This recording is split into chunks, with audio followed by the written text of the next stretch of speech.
Hello student, welcome and very very good morning to you. তোমরা সেমিস্টারে যাতে সমস্ত বিষয়ে সমস্ত অংশ থেকে ভালো অ্যান্সার করতে পারো, তার জন্য প্রতিটি চ্যাপ্টারে এমসিকিউর জন্য শর্ট নোট দিয়েছি। আজকে তোমাদের ভ্যাক্টর নিয়ে আলোচনা করব। তাহলে দেখো, বেশি কিছু না বলে ভ্যাক্টরে চলে যাই। প্রথমে দেখো, ভ্যাক্টর রাশি কাকে বলে? না, যে রাশির মান এবং অভিমুখ আছে তাকে ভ্যাক্টর রাশি বলে, তাই না? এরপরে দেখো ভ্যাক্টরের প্রকাশ। দেখো, ভ্যাক্টরকে এই তীর চিহ্ন সমন্বিত রেখাংশ দ্বারা প্রকাশ করা হয়। যেমন ধরো ও এ, দেখো এখানে ওটা হলো কি বলতো আদি বিন্দু এবং এটা শেষ বিন্দু। আর আমরা ভ্যাক্টরটা কেমন লিখি বলতো? ও এ ভ্যাক্টর। বোঝা গেল? এরপরে ভ্যাক্টরের প্রকারভেদ। দেখো, একরেখী ভ্যাক্টর, একই রেখার উপর অবস্থিত ভ্যাক্টর সমূহকে বলে একরেখী ভ্যাক্টর। তারপরে একতলীয় ভ্যাক্টর, এই যে তল আছে না, এই যে তলটা স্ক্রিনের একটা তল, এই তলে যতগুলো ভ্যাক্টর আছে সেইগুলোকে বলে কি বলতো? একতলীয় ভ্যাক্টর। বোঝা গেল? তাহলে এই যে যতগুলো আঁকলাম এগুলো সমস্ত একতলীয় ভ্যাক্টর। এরপরে একক ভ্যাক্টর। দেখো, তোমরা জানো এক একক মানসম্পন্ন ভ্যাক্টরকে একক ভ্যাক্টর বলে, কিন্তু আমি তোমাদের একক ভ্যাক্টরের ডেফিনেশন অন্যভাবে মনে রাখতে বলবো। দেখো, একক ভ্যাক্টর হলো কোনো একটা ভ্যাক্টর ডিভাইড বাই তার পরম মান, অর্থাৎ একক vector A equal A vector by এর পরম মান। বোঝা গেল? এরপরে দেখো নাল ভ্যাক্টর। যদি কোনো ভ্যাক্টরের আদি বিন্দু এবং শেষ বিন্দু একই বিন্দুতে মিলে যায় তখন তার পরম মান শূন্য হয়। এইরূপ ভ্যাক্টরকে কি বলে? নাল ভ্যাক্টর বা শূন্য ভ্যাক্টর বলে। বোঝা গেল? এবার সমান ভ্যাক্টর, একই মান এবং একই অভিমুখ বিশিষ্ট দুটি ভ্যাক্টরকে সমান ভ্যাক্টর বলে। অর্থাৎ দুটি ভ্যাক্টর সমান হবে যদি তাদের মান এবং অভিমুখ একই হয়। বোঝা গেল? তাই না? এরপরে দেখো স্থান ভ্যাক্টর। না, স্থান নির্ণায়ক ভ্যাক্টরকে স্থান ভ্যাক্টর বলে। আমরা স্থান ভ্যাক্টর সম্পর্কে আরো অনেক বেশি কিছু জানবো। এরপরে দেখো ছদ্ম ভ্যাক্টর। দেখো, যে সমস্ত ভ্যাক্টর ঘূর্ণাক্ষ বরাবর ক্রিয়াশীল না, তাদেরকে বলে ছদ্ম ভ্যাক্টর। যেমন টর্ক, কৌণিক ভরবেগ, কৌণিক বেগ, এগুলো ছদ্ম ভ্যাক্টর। এবং যদি ঘড়ির কাঁটার বিপরীত দিকে ঘূর্ণন হয় তাহলে এটা উপরের দিকে নির্দেশ করে, আর যদি ঘড়ির কাঁটার দিকে ঘূর্ণন হয় তাহলে নিচের দিকে নির্দেশ করে। বোঝা গেল? দেখো, ভেক্টর যোগে প্রথমে ত্রিভুজ সূত্র। দেখো, একটি ত্রিভুজের ক্রমানুসারে গৃহীত দুটি বাহু যদি দুটি একজাতীয় ভেক্টরকে মানে এবং অভিমুখে নির্দেশ করে। দেখো, মনে করো এই একটা ভেক্টর, এটা এ ভেক্টর এবং এটা বি ভেক্টর। দেখো, এটা একই ক্রমে নির্দেশ করেছে, মানে এটা কি ক্রম বলতো? না, ঘড়ির কাঁটার বিপরীত দিকে। তাহলে এই দুটো যোগফল হবে বিপরীত দিকে গৃহীত, মানে বিপরীত ক্রমে গৃহীত ভেক্টর, এবং সেটা ত্রিভুজের কি বলতো? তৃতীয় বাহু। তাহলে দেখো, এ আর ভেক্টর ইকুয়াল টু হলো কি বলতো? A vector plus B vector, তাই না? আবার দেখো, সামান্তরিক সূত্র এবং ত্রিভুজ সূত্র একই। দেখাচ্ছি। সামান্তরিক সূত্র কি বলতো? এইরকম একটা দেখো সামান্তরিক, এই দুটো সন্নিহিত বাহু, তাই না? দুটো এক জাতীয় ভেক্টরকে নির্দেশ করে। তাহলে এদের সাধারণ বিন্দুগামী কর্ণ মানে এই কর্ণটা এদের যোগফল বা লব্ধি নির্দেশ করবে। দেখো, এটা এ ভেক্টর, তাই না? আবার এটা বি ভেক্টর। তাহলে দেখো, এই আর ভেক্টর হবে A vector plus B vector. আবার দেখো, তোমরা যদি ভালো করে দেখো নাও, এই ভেক্টর আর এই ভেক্টরটা একই ভেক্টর, কারণ এই দুটো বাহুর সমান্তরাল। তাহলে এটা যদি বি ভেক্টর হয় তাহলে এটা আমাদের বি ভেক্টর হবে। তাহলে দেখো, তোমরা যদি এই ত্রিভুজটা এখন দেখো, ও, এটা এ, এটা বি, তাহলে দেখো আবার এটা ও, এটা এ, এটা বি, তাহলে দেখো এটা এই সামান্তরিক সূত্র ত্রিভুজ সূত্রে রূপান্তরিত হলো কিনা বলো? এরপরে এদের যোগফল। দেখো, যোগফল দেখো R vector equals to A vector plus B vector. তাহলে এদের যোগফলের মানটা কি হয় বলো তো? না, মানটা হয় R equals to root under of কি বলতো? A square plus B square plus কি বলো? 2ab cos theta. এবং এই আর ভেক্টরটা এ ভেক্টরের সঙ্গে ফাই কোণ করে, আর ভেক্টর যদি এ ভেক্টরের সঙ্গে ফাই কোণ করে, তাহলে দেখো টেন ফাই হবে কি বলতো? এটা B sine theta divide by বলো এটা A plus B cos theta. বুঝতে পারলে কিনা বলো? এরপর আমরা বিশেষ ক্ষেত্রে চলে আসি। দেখো, যদি দুটো ভেক্টর একই অভিমুখে থাকে অর্থাৎ থিটা ইকুয়াল টু 0 ডিগ্রি হয়, তখন এই আরটা ম্যাক্সিমাম হবে। কারণ কস জিরোটা কত হয়? 1 হয়। তখন আমরা আর কে বলবো আর ম্যাক্স, এবং এটা কি হবে বলতো? এ প্লাস বি।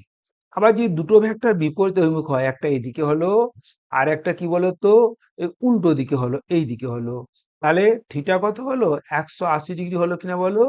তখন দেখো এটা আর মিন হবে, এবং এই কস 180 ডিগ্রি কত? -1। তাহলে আর মিন হবে এ মাইনাস বি। এখান থেকে তোমাদের একটা কোয়েশ্চেন দিতে পারে যে দুটো অসম ভেক্টরের যোগফল কি শূন্য হতে পারে? না, হবে না। কেন হবে না? কারণ দেখো, মিনিমাম ভ্যালু হচ্ছে এ মাইনাস বি, আর যদি এ বি অসম হয় তাহলে কখনো 0 হবে কি? না, হবে না। এরপরে দেখো, যদি দুটো ভেক্টর পরস্পরের সঙ্গে লম্ব হয়, তাই না? যদি দুটো ভেক্টর পরস্পরের সঙ্গে লম্ব হয় তাহলে থিটা কত? 90 ডিগ্রি। সেক্ষেত্রে বলো আর ইকুয়াল টু হবে √a² প্লাস b²। হলো?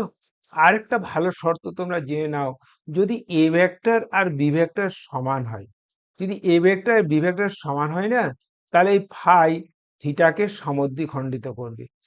এটা ভালো করে মনে রেখে নিও। তাহলে আবার বলি, যদি এ এবং বি ভেক্টরের মান সমান হয় তাহলে ফাই ইকুয়াল টু θ/2, অর্থাৎ দুটি সমান ভেক্টরের লব্ধি ওই ভেক্টর দ্বয়ের অন্তর্বর্তী কোণকে সমদ্বিখণ্ডিত করে। বোঝা গেল? এরপরে দেখো ভেক্টরের বিয়োগ। ভালো করে দেখে নাও। মনে করো এটা এ ভেক্টর, আবার দেখো এটা বি ভেক্টর, তাই না? তাহলে দেখো, এটা তোমাদের লব্ধিটা হবে কি বলতো? R vector equal to A vector plus B vector, হবে কিনা বলো? আবার দেখো, এই বি কে উল্টো দিকে বর্ধিত করো, তাহলে কি হলো? এটা মাইনাস বি ভেক্টর হলো। তাহলে এই যে এইটা পাচ্ছ তোমরা, এ এবং মাইনাস বি ভেক্টরের যোগফলটাই হলো এ ভেক্টর ও বি ভেক্টরের বিয়োগফল। তাহলে S vector equal to A vector minus B vector, তাই না? এখন দেখো, যদি এই কোণটা থিটা হয় তাহলে এই কোণটা অবশ্যই 180 মাইনাস থিটা হবে কিনা বলো? তাহলে যে কস থিটা ছিল সেই কস থিটা হবে কি বলতো? Minus cos theta. আর এটা কি বলতো? ফাই ড্যাশ ধরে নিচ্ছি। তাহলে দেখো, এখানে এস ভেক্টর ইকুয়াল টু হবে A vector minus B vector. আর ওই যে বললাম, এস এর পরম মান হবে যেখানে কস থাকবে সেটা মাইনাস হবে, অর্থাৎ a² plus b² minus 2ab cos theta. আবার দেখো, ট্যান ফাই ড্যাশ মানে এই এস ভেক্টর এ ভেক্টরের সঙ্গে যে কোণ করে সেটা কি বলতো? এটা B sine theta divide by A minus B cos theta. কারণ যেখানে কস থাকবে তার আগে মাইনাস হবে। কেন হবে বলতো? কারণ কস 180 ডিগ্রি মাইনাস থিটা সমান কি বলতো? Minus cos theta. বোঝা গেল? তাই না? এখন তোমাদের জিজ্ঞেস করতে পারে যে কখন যোগফল আর বিয়োগফল এস এর থেকে বেশি হবে। বলো কখন বেশি হবে বলো তো? যোগফলের মানটা লিখে নিচ্ছি একবার, a² plus b² plus 2ab cos theta. তাহলে দেখো, এটা তোমাদের হলো যোগফল, আর এটা কি বলতো? বিয়োগফল। তাহলে দেখো, যোগফল বিয়োগফলের থেকে বেশি হবে যদি এই cos থিটাটা পজিটিভ হয়। যদি cos থিটা পজিটিভ হয়, কখন হয়? না, 0 থেকে 90 ডিগ্রির মাঝে যদি কোণটা থাকে, অর্থাৎ থিটার মান যদি লেস দেন 90 ডিগ্রি হয় না, তখন কি বলতো? এই আর গ্রেটার দেন এস হবে। আবার দেখো, যখন থিটা ইকুয়াল টু 90 ডিগ্রি হবে তখন কি বলতো? এই আর ইকুয়াল টু এস হবে। আর থিটা গ্রেটার দেন 90 ডিগ্রি হয় তাহলে আর লেস দেন এস হবে। বোঝা গেল? তাছাড়া আরেকটা তোমাদের সাইন লর ভালো ফর্মুলা আছে, সেটা তোমাদের বলি। দেখো, মনে করো, ধরো এই একটা ত্রিভুজ, ভালো করে দেখো, এটা এ ভেক্টর, এটা কি বলতো? বি ভেক্টর, আর কি বলতো? এটা হচ্ছে আর ভেক্টর। দেখো, এই এ আর বি এর মধ্যবর্তী কোণ, এই কোণটা যদি এটা থিটা হয় তাহলে বলো তো এই কোণটা হবে কত? 180 ডিগ্রি মাইনাস থিটা। ধরে নাও আর ভেক্টর এ ভেক্টরের সঙ্গে ফাই কোণ করেছি এবং এই কোণটা আলফা। তাহলে সাইন ল হচ্ছে, দেখো, এ বাই, দেখো এর অপোজিট অ্যাঙ্গেল কি আছে? আলফা আছে, তাহলে এ বাই সাইন আলফা। আবার দেখো, বি এর অপোজিট অ্যাঙ্গেল কি আছে বলো তো? ফাই আছে, তাহলে বি বাই সাইন ফাই। আবার দেখে নাও আর আর কত আছে বলো তো, ভালো করে দেখো। আর এর অপোজিট অ্যাঙ্গেল 180 মাইনাস থিটা, তো সাইন অফ 180 মাইনাস থিটা মানে সেটা সাইন থিটা। দেখো আমরা এখান থেকে কম্পোনেন্ট পেয়ে যাব, তাই না? ঠিক আছে, বোঝা গেল। এটা খুব ইম্পর্টেন্ট ফর্মুলা এবং এখান থেকে তোমরা অনেক নিউমেরিক্যাল পাবে। এরপরে দেখো উপাংশ। মনে করো এই একটা আর ভেক্টর, এই আর ভেক্টরকে দুটো উপাংশে ভাগ করবে, এই কোণটা থিটা। তো এই আর ভেক্টরের দুটো উপাংশ এক্স অক্ষ বরাবর আর এক্স এবং ওয়াই অক্ষ বরাবর আর ওয়াই। তো আর এক্স হয় কি বলতো আর কস থিটা, আর ওয়াই হয় কি বলতো আর সাইন থিটা। বোঝা গেল? তাহলে একটা ভেক্টরের সমকোণী উপাংশ দুটো, একটা R x equals to R cos theta যার সঙ্গে কোণ করেছে, আর যার সঙ্গে কোণ করেনি সেটা হচ্ছে আর সাইন থিটা। বোঝা গেল? এরপরে বলো তো এই সমকোণী উপাংশ কখনো কি ভেক্টর থেকে বেশি হবে? না, হবে না। কেন হবে না? কারণ সাইন থিটা বা কস থিটার মান সর্বদাই কি বলতো less than equal to one, কখনোই একের থেকে বড় নয়। তাই আর এক্স কখনোই আর এর থেকে বড় হবে না। এরপরে দেখবো কোন একটা ভেক্টরকে স্থান ভেক্টরের সাহায্যে প্রকাশ। এটা এক্স অ্যাক্সিস, এটা ওয়াই অ্যাক্সিস, এটা জেড অ্যাক্সিস, তাই না? ধরো এই তোমার একটা ভেক্টর আছে যার শেষ বিন্দু পি, এর স্থানাঙ্ক এক্স কমা ওয়াই কমা জেড এবং আদি বিন্দু ও এর স্থানাঙ্ক মূল বিন্দু, তাই না? এটা আর ভেক্টর। আমরা আর ভেক্টরকে এক্স অক্ষ বরাবর একক ভেক্টর আই ক্যাপ, ওয়াই অক্ষ বরাবর একক ভেক্টর জে ক্যাপ এবং জেড অক্ষ বরাবর কি একক ভেক্টর কে ক্যাপ দ্বারা প্রকাশ করব। তাহলে দেখো এই যে ওপি ইকুয়াল টু আর ভেক্টর আছে, এর এক্স অক্ষ বরাবর উপাংশ কত বলো তো এক্স, তাহলে ভেক্টর উপাংশ কত এক্স আই ক্যাপ। তাহলে আর ভেক্টর হবে এক্স অক্ষ বরাবর ভেক্টর উপাংশ X I cap plus Y অক্ষ বরাবর ভেক্টর উপাংশ ওয়াই জে ক্যাপ এবং জেড অক্ষ বরাবর ভেক্টর উপাংশ জেড কে ক্যাপ। এর পরম মান কত হবে বলো তো? না, এর পরম মান হবে একটা ঘনক আছে যার দৈর্ঘ্য এক্স, প্রস্থ ওয়াই আর উচ্চতা জেড, তার যা কর্ণের দৈর্ঘ্য, এটা তার হবে পরম মান। অর্থাৎ R equals to x square plus y square plus z square. এখন কখনো কখনো তোমরা দেখবে যে আদি বিন্দুটা মূল বিন্দুতে নেই। ধরে নাও আদি বিন্দু আছে এক্স ওয়ান ওয়াই ওয়ান এবং জেড ওয়ানে, তাই না? এবং শেষ বিন্দুটা আছে X two comma Y two comma Z বিন্দুতে, তাই না? সেক্ষেত্রে এই আর ভেক্টর হবে শেষ বিন্দু x two minus x one I cap plus Y two minus Y one J cap plus কি বলতো z two minus Z one k k cap. বোঝা গেল? মানে শেষ বিন্দু স্থানাঙ্ক মাইনাস কি বলতো আদি বিন্দু স্থানাঙ্ক। এখন দেখো এই আর ভেক্টর অভিমুখে আমরা একক ভেক্টর বের করব। তাহলে আর ভেক্টর অভিমুখে একক vector R cap equal to R vector by তার পরম মান। জানো কিনা বলো? তোমাদের জেনেছো। তাহলে কত হলো? এটা X by R I cap plus কি বলতো Y by R J cap plus কি বলতো Z by R K cap, তাই না? এখন দেখো এই এক্স বাই আরটা হচ্ছে ভেক্টরটি এক্স অক্ষের সঙ্গে যে কোণ করছে সেই কোসাইনের মান। আবার ওয়াই বাই আরটা হচ্ছে ভেক্টরটি ওয়াই অক্ষের সঙ্গে যে কোণ করছে তার কোসাইনের মান। আবার জেড বাই আরটা হচ্ছে ভেক্টরটি জেড অক্ষের সঙ্গে যে কোণ করছে তার কোসাইনের মান। দেখো যদি এটা আলফা হয়, এটা বিটা হয় এবং এটা গামা হয়, অর্থাৎ ভেক্টরটি এক্স অক্ষের সঙ্গে আলফা কোণ করে, ওয়াই অক্ষের সঙ্গে বিটা কোণ করে এবং জেড অক্ষের সঙ্গে গামা কোণ করে, সেক্ষেত্রে আমরা লিখতে পারি কি বলতো cos alpha I cap plus কি বলো cos beta J cap plus কি বলতো কস গামা কে ক্যাপ। লিখতে পারি কিনা বলো? এখন দেখো এই কস আলফা, কস বিটা এবং কস গামা, এটা হলো কি বলতো দিক কসাইন। তাহলে বলো তো এই কস আলফার সমান কত লিখবো বলো তো? কস আলফা সমান x by R, cos beta সমান কি বলতো Y by R cos gamma equal to z by R. এটাকে বলে বলো দিক কসাইন। এখন আমরা এই দিক কসাইনের মধ্যে সম্পর্ক স্থাপন করব। তাহলে বলো তো এই cos square alpha plus cos square beta plus cos square gamma, তাহলে কত হবে বলো? নিচে তো আর স্কোয়ার হবে আর ওপরে কত হবে x square plus y square plus R square plus z square. এই x square plus y square plus z square equal to R square, তাহলে R square by R square equal to 1। বোঝা গেল? দেখো এই ডট গুণে প্রথমে dot গুণের সংজ্ঞা জেনে নাও। দেখো A vector dot B vector সমান কি বলতো এ বি কস থিটা। এই সংজ্ঞাটা তুমি যে জানো না, তাহলে ডট গুণ সংক্রান্ত সমস্ত প্রশ্নের উত্তর দিতে পারবে, এটা কখনোই ভুলবে না। A vector dot B vector equal to A B cos theta. তাহলে ছবি এঁকে নি, দেখো এটা হলো এ ভেক্টর, এটা হলো কি বলতো বি ভেক্টর। আর দেখো যদি বি ভেক্টরের টিপ থেকে আমরা এইখানে একটা লম্ব টানি, তাই না, এই কোণটা থিটা, তাহলে দেখো এই যে এটা হচ্ছে কি বলতো B cos theta. B cos theta হলো বলতো বি ভেক্টরের এ ভেক্টরের উপর প্রজেকশন বা প্রক্ষেপ বা স্কেলার উপাংশ। বোঝা গেল?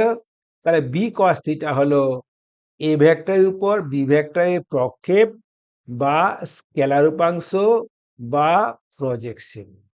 এবার বিশেষ ক্ষেত্রে চলে আসি।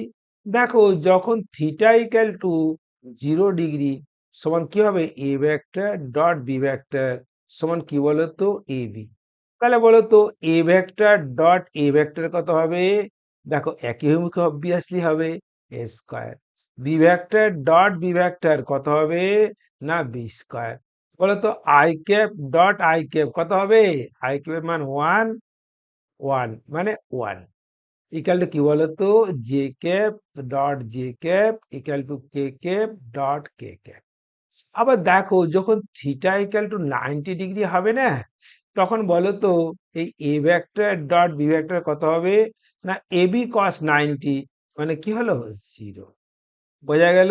তাহলে এ বি কস 90 ইকাল টু 0। বুঝতে পারলে? এখন বলো তোমাদেরকে আমি কতগুলো জিনিস বলছি। তাহলে বলো তো আই ডট জে কত হবে? 1 × 1 × cos 90 equal to 0 equal to কি বলতো J dot K equal to K dot I. এরপরে দেখো আমরা দুটো ভেক্টরের ডট গুণ বের করব। এ vector equal to x1 i cap plus y1 j cap plus z1 k cap, তাই না? আবার দেখো বি ভেক্টর ইকাল টু আমরা কি করবো বলতো x2 i cap plus y2 j cap plus z2 k cap. তাহলে বলো A vector dot B vector মানে কি আসছে বলো? এটা আসছে x1 i cap plus y1 j cap plus z1 k cap dot কি বলতো এটা x2 i cap plus y2 j cap plus কি বলতো z2 k ক্যাপ। বোঝা গেল? এখন দেখো এখান থেকে আমরা বলতে পারি না যেখানে আই আই টার্মগুলো থাকবে, যে যে টার্মগুলো থাকবে, আর কে কে টার্মগুলো থাকবে। মানে কখনোই দেখো অন্য টার্মগুলো 0 হবে। তাহলে আমরা পেলাম x1 x2 plus y1 y2 plus কি বলতো z1 z। বোঝা গেল? এরপরে দেখো দুটো ভেক্টরের অন্তর্বর্তী কোণ বের করব। আমরা ডট গুণের সংজ্ঞা কি জানি? A vector dot B vector equal to A B cos theta. তাহলে বলো তো এই কস থিটা কোণ বের করে যদি কস থিটা বের করতে হবে, তাহলে কি হলো A vector dot B vector by A B. দেখো A vector dot B vector বের করে ফেলেছো। কত বের করেছো? x1 x2 plus y1 y2 plus z1 z2 divide by A মানে এর পরম মান, অর্থাৎ কি বলতো x1 square plus y1 square plus z1 square into কি বলতো এটা x2 square plus y2 square plus z2 square. বোঝা গেল? এরপর লম্ব হওয়ার শর্ত। দেখো লম্ব মানে কি বলতো থিটা 90 ডিগ্রি। তাহলে যদি আমরা এইখানে থিটা 90 পুট করি এটা 0 হবে। যদি এটা 0 হয় তাহলে আমাদের এটা 0। তার মানে কি বলতো লম্ব হওয়ার শর্ত হলো A vector dot B vector equal to 0 অথবা কি বলতো x1 x2 plus y1 y2 plus z1 z2 এটা ইকুয়াল টু 0। এই দুটো হলো কি বলতো লম্ব হওয়ার শর্ত। বোঝা গেল? এরপরে দুটো ভেক্টর সমান্তরাল হবে, অর্থাৎ A vector parallel B vector হবে। কখন হবে বলতো? যদি x1 by x2 equal to y1 by y2 equal to z1 by z2 হয়। এরপর স্কেলার উপাংশ। দেখো তোমরা জানো যে বি কস থিটা হলো এ ভেক্টর অভিমুখে স্কেলার উপাংশ। তাহলে দেখো এই এ ভেক্টর অভিমুখে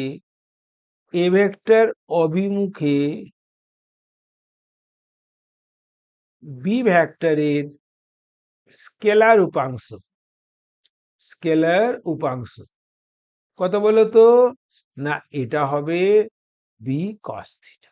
এখন তোমরা সংজ্ঞা কি জানো বলো তো? দেখো A vector dot B vector সমান এ বি কস থিটা। তাহলে এখান থেকে বি কস থিটা কত পাবে বলো? এখান থেকে বি কস থিটা পাবে A vector dot B vector by A. Vector উপাংশ কত হবে বলো তো? না, ভেক্টর উপাংশ হবে A vector dot B vector by কি বলো তো? A into A cap. বোঝা গেল? আবার দেখো এ ভেক্টরের লম্ব দিকে বি এর উপাংশ কত হবে? সেটা বলতো বি ভেক্টর মাইনাস কি বলতো এটা, অর্থাৎ A vector dot B vector by A, এটা ব্র্যাকেটে দিয়ে দিচ্ছি, ইন্টু এ ক্যাপ। বোঝা গেল? তাহলে দেখো ডট গুণের সমস্ত জিনিস বললাম, কি বললাম বলতো? ডট গুণের সংজ্ঞা, বিশেষ শর্ত, মধ্যবর্তী কোণ, লম্ব হওয়ার শর্ত, সমান্তরাল হওয়ার শর্ত এবং স্কেলার এবং ভেক্টর উপাংশ। এরপর ক্রস গুণে চলি। ক্রস গুণের সংজ্ঞা দিয়ে শুরু করি। বলো ক্রস গুণের সংজ্ঞা কি বলতো? A vector cross B vector সমান কি বলতো? এটা A B sine theta n cap, তাই না? এখন দেখো এ বি হলো এ ভেক্টর ও বি ভেক্টরের পরম মান, আর থিটা তাদের অন্তর্বর্তী কোণ। যদি ছবি আঁকি এইরকম, দেখো এটা এ ভেক্টর আর এটা কি বলতো? বি ভেক্টর, আর থিটাটা তো অন্তর্বর্তী কোণ। আর বি সাইন থিটা হচ্ছে কি বলতো? না, বি এর টিপ থেকে এ ভেক্টরের উপর লম্ব। তাহলে বলো তো এই ক্রস গুণ কি নির্দেশ করে? না, ক্রস গুণ নির্দেশ করে একটা সামান্তরিকের ভেক্টর ক্ষেত্রফল। দেখো এ মানে ভূমি আর বি সাইন থিটা মানে উচ্চতা। তাহলে দেখো এ ইন্টু বি সাইন থিটা, ভূমি ইন্টু উচ্চতা, কার ক্ষেত্রফল? না, সামান্তরিকের ক্ষেত্রফল। আর এন ক্যাপ মানে কি বলতো? ভেক্টর ক্ষেত্রফল। তাহলে দেখো এ ক্রস বি একটি সামান্তরিকের ভেক্টর ক্ষেত্রফল নির্দেশ করে, যার দুটি সন্নিহিত বাহু হলো এ ভেক্টর এবং বি ভেক্টর। মনে থাকবে তো? এরপরে বিশেষ শর্তে চলে যায়। না, এরপরে অভিমুখ। দেখো যদি এ ক্রস বি, তুমি যদি এর দিকে হাতটা সোজা করো আর বি এর দিকে গোটাও, তাহলে দেখো বুড়ো আঙুলটা কোন দিকে নির্দেশ করছে বলো তো? বাইরের দিকে। তাহলে এ ক্রস বি বলো তো বাইরের দিকে। যদি অ্যান্টি ক্লকওয়াইজের দিকে ঘোরে তাহলে এটা কি বলতো? বা উপরের দিকে। আর যদি ক্লকওয়াইজ দিয়ে ঘোরে তাহলে কি রে? এটা ভেতরের দিকে। অর্থাৎ বি ক্রস এ হলে এটা ভেতরের দিকে হবে, আর এ ক্রস বি হলে এটা বাইরের দিকে হবে।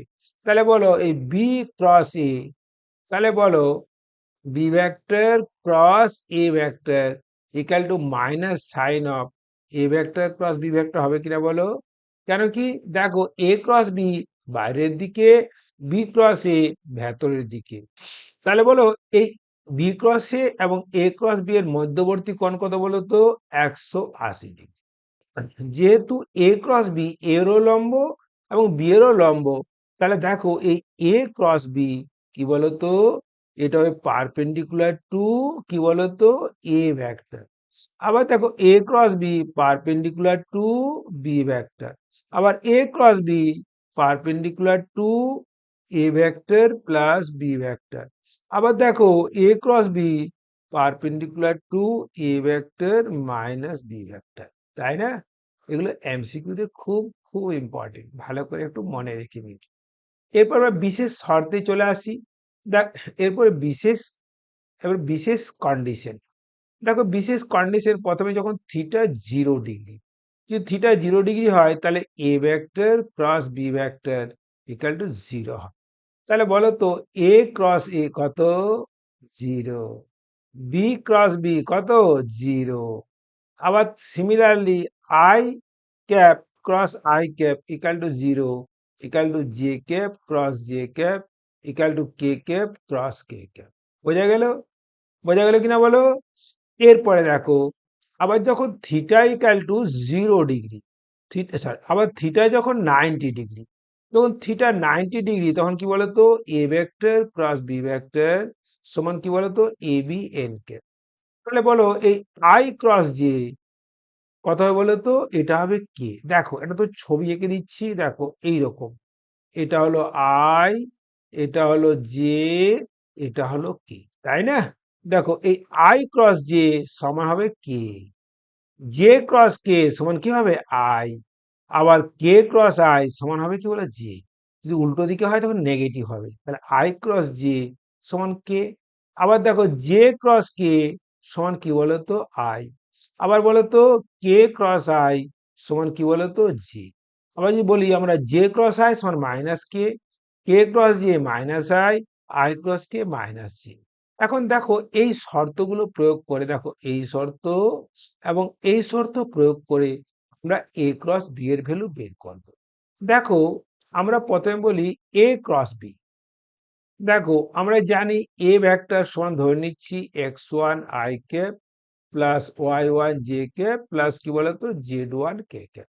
বি ভেক্টর ইকুয়াল টু আমরা ধরে নিচ্ছি X two I cap plus Y two J cap plus কি বলতো জেড টু কে ক্যাপ, তাই না?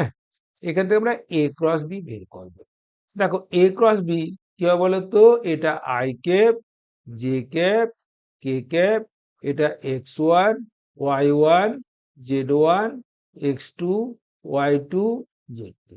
দেখো কি করবো বলতো, আমরা ডিটারমিনেন্ট দিয়ে বের করবো।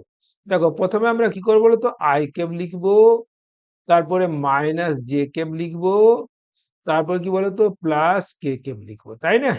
দেখো যখন আমরা আই ক্যাপ লিখবো না, তখন এই আয়ের কালাম আর আয়ের রোটা বাদ দিয়ে দেব, আর আমরা এই কোণাকুণি গুণ করব। আগে এইভাবে শুরু করব, তাহলে Y one Z two minus Z one minus Z one Y, বোঝা গেল? আবার দেখো যখন আমরা জেটার ইয়েতে লিখবো না, তখন কি করবো বলো তো, তখন আমরা এই জের কালাম আর জে রোটা বাদ, তাহলে কত হলো বলো X one Z two minus Z one X two. In the same way দেখো যখন আমরা কে লিখবো না, তখন এই কে রো আর কে কালামটা বাদ দিতে হবে। তাহলে কত হলো বলো তো, এইভাবে মাল্টিপ্লাই করবো বলো, এটা X one Y two minus Y one X two. এরপরে দেখো ক্রস গুণ উদাহরণ বা ক্রস গুণ দিয়ে আমরা কি কি করতে পারি। দেখো দুটো ভেক্টর দেওয়া আছে, ধরো দুটো ভেক্টর দেওয়া আছে, ধরো এ ভেক্টর ও বি ভেক্টর, এর অভিলম্ব ভেক্টর বের করতে হবে।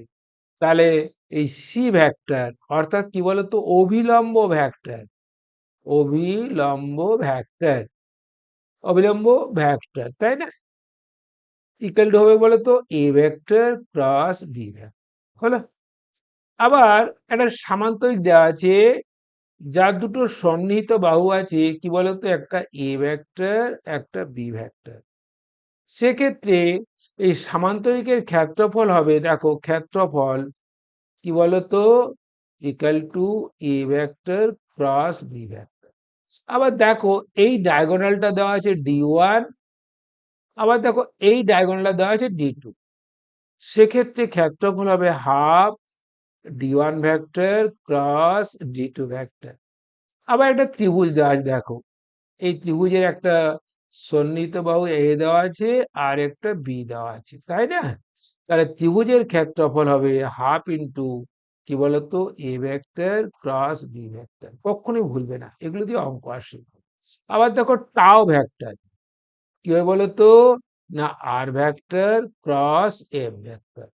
আবার দেখো টাও ভেক্টর আরো আছে, magnetic moment M vector cross magnetic field vector. আবার tau vector equal to electric dipole moment P vector cross E vector, বোঝা গেল? আবার দেখো angular momentum L vector equal to R vector cross P vector. এটাকে এটাও লেখা যায় M into R vector cross V vector. আবার দেখো রৈখিক বেগ V vector equal two omega vector cross R vector. আবার বল F vector equal to Q, এটা কি বলতো, এটা V vector cross V vector. বোঝা গেল? এগুলো উদাহরণ এবং এগুলো হচ্ছে ক্রস গুণের প্রয়োগ, তাই না? এরপরে ডট গুণের প্রয়োগ। দেখো কার্য সমান কি বলতো, বল ভেক্টর ডট সমান ভেক্টর। আবার দেখো ক্ষমতা কি বলতো, ক্ষমতা এটা হচ্ছে বল ভেক্টর বেগ ভি ভেক্টর। তারপরে দেখো ইলেকট্রিক্যাল ফ্লাক্স, এটা হয় বলতো E vector dot area vector. Magnetic flux phi B equal to কি বলতো, বি ভেক্টর এ ভেক্টর, তাই না? এইগুলো হলো কি বলো, ডট গুলোর উদাহরণ। তাহলে এই সমস্ত জিনিস তোমরা ভালো করে করো, দেখবে ভেক্টর থেকে সমস্ত নিউমেরিক্যাল এমসিকিউ সমস্ত করতে পারবে। ভিডিওটি ভালো লাগলে লাইক করো এবং সঙ্গে একটা কমেন্ট দিয়ে দাও, কারণ তোমাদের কমেন্ট আমার পরবর্তী ভিডিও দিতে হেল্পফুল হবে। ওকে, থ্যাংক ইউ।